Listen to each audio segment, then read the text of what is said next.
नमस्कार मु किरण barefoot college रू कहूची। आज मु आपनकु कोरोना रोगर निजक सुरक्षित रखिया पई कौन ठीक एवं कौन भूल से विषय किसी कहवाकू जाउची।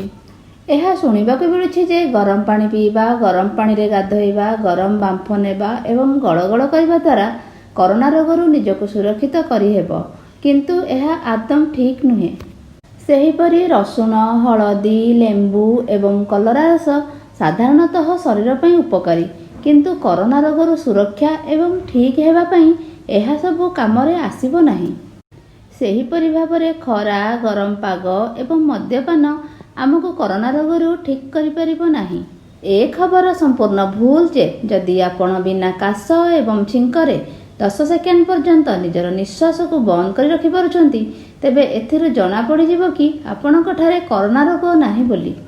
एहा मध्य मने रखंतु जे कोरोना रोग मशा एवं अन्य कोनोसी गृहपालित पशु द्वारा हुए नहीं। आमे आपणको निवेदन करूछु कि ए सब खबर अधिकरु अधिक लोकंक पाखको पठांतु। एही महामारी रोगरु बंचिया पई आम समस्तଙ୍କ पाखरे सठिक खबर रहिबा अत्यंत जरूरी। आपणको सहयोग पई धन्यवाद।